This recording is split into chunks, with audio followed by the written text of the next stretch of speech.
Thank you to everyone who let me know that the original version of this video was uploaded without audio. Uh, I don't know what happened. It essentially the audio channel I configured on the system using OBS somehow had cleared itself completely out.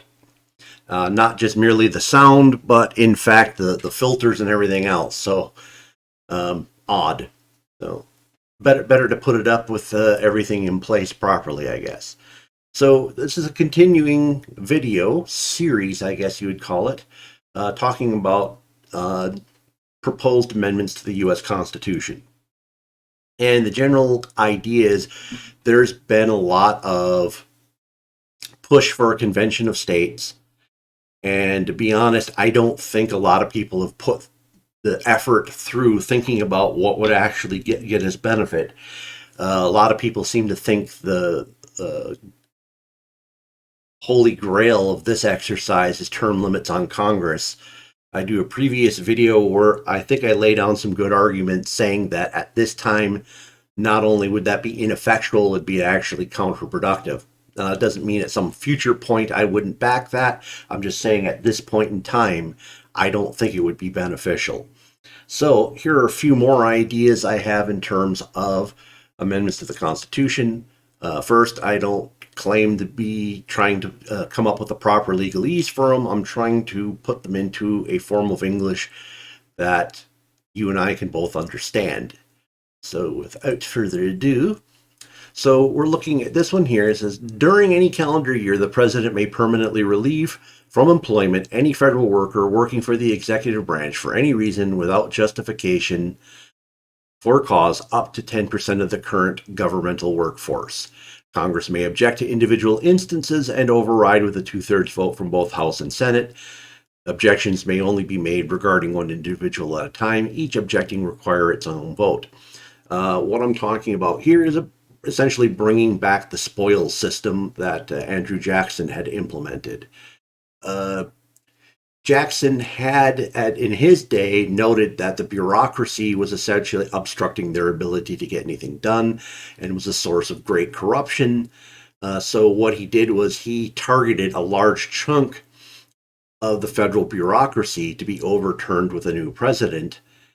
And it became known as the spoils system because the president, whoever the new coming president was at that point, would reward the people who helped them with their campaign by basically doling out these jobs to them, their relatives, and their friends. The plus side, even that sounds a little bit bad, is you did have a decent flow of people in and out of the government rather than people in there permanently. Without an amendment like this, people promising to drain swamp can't, because there are laws in the way of preventing a president from actually doing anything even close to this. I don't think a president could realistically even overturn 1% of the government workforce under his own power over a several year span. Now, mind you, there is organic turnover, but it obviously isn't going to change things.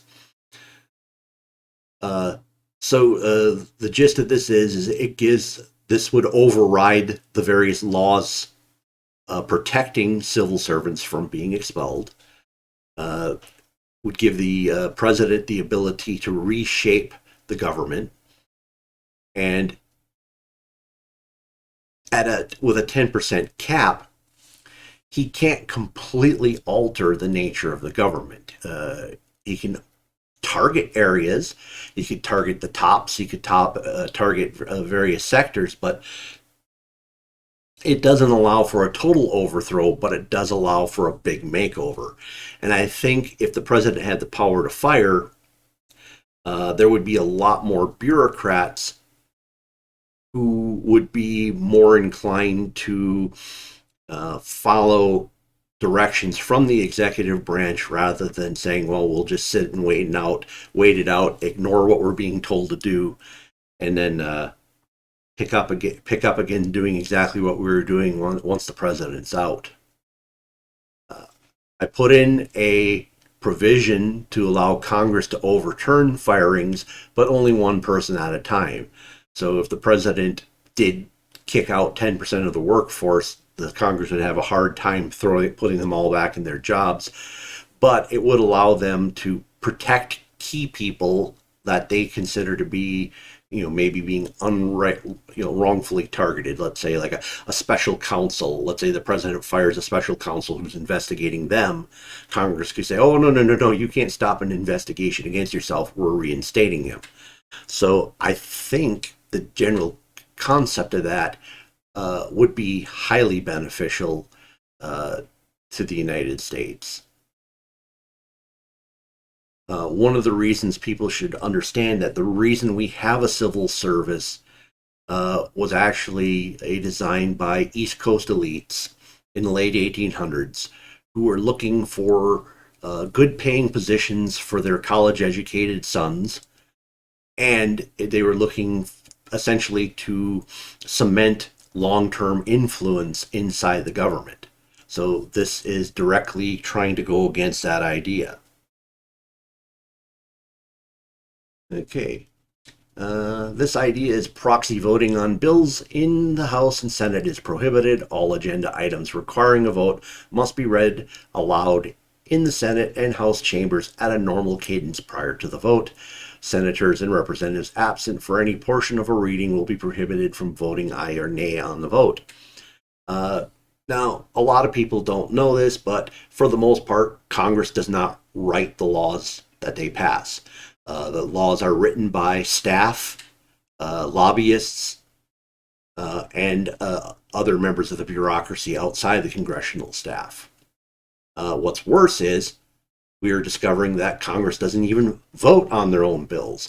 What they're doing is generally you have these votes occurring in pretty much empty chambers, and they have proxy voters in there to vote on their behalf. They've already made up their mind.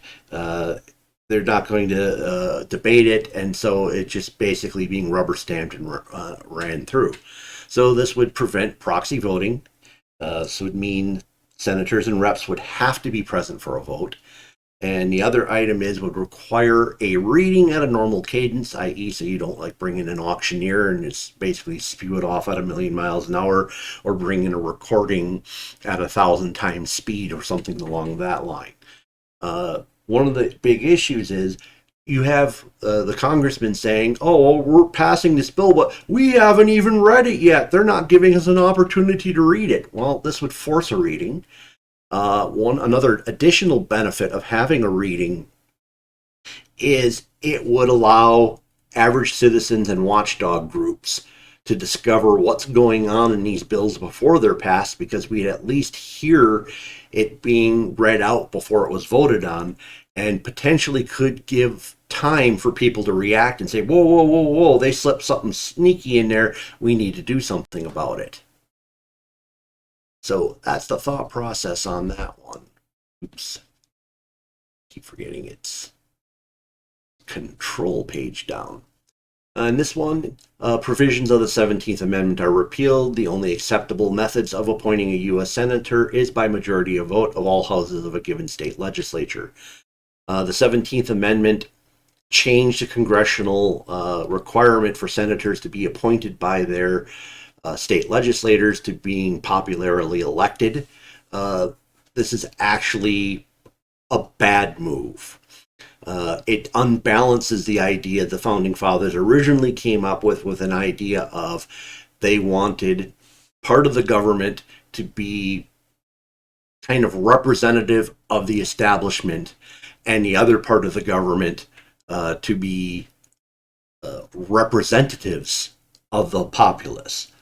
Now, the problem that comes up is when you put things to a general election, it becomes dominated by money in order to win. I mean, it's very rare that somebody who spends the least wins.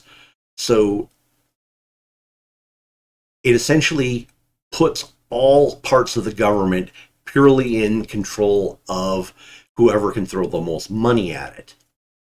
So if we go back to the original idea where the legislatures appoint their senators. There is no campaign anymore. There are no campaign contributions to a senator. Uh, they're not dependent on a company, a special interest, or a billionaire to get them into office. They have to be uh, politically savvy amongst their own state party in order to become senator. By being beholden to their legislature rather than a handful of moneyed interest, I would think this would make the Senate more responsible uh, to the people, which is kind of ironic because that's not exactly what the founders had intended, but I think it will bring some balance back. I specifically say the only acceptable method of appointing a U.S. senator is by majority of vote because some of the states had already under the pre-17th Amendment system had voluntarily decided to make it a popular vote, and the 17th Amendment essentially forced it upon the rest of the states. I don't think the legislature should have an option of farming this out to the citizenry, because once they do that, it becomes a general election again, and then the moneyed interest are in charge, not the people. At least this way, we do have part of the government somewhat immunized to the money system. So, and I also mentioned all houses of a given state legislature because I believe there's at least one state that has a unicameral legislature. So these are a few ideas I got thrown out here. Hopefully this video actually has sound. Hope you enjoyed it. If you have questions, ideas, want to discuss it, throw it in the comments. Odds are really good I'll get a chance to address those comments. If you watch this, please like it. If you want to keep watching these, please subscribe. And I appreciate the time you put in listening to me today. And hopefully you can join me when we do this again. I think I'll probably be doing another one of these later, but we do have one on anarchy that Colin and I are probably going to be doing here, hopefully tonight or tomorrow. So we'll see. All right. Thank you very much.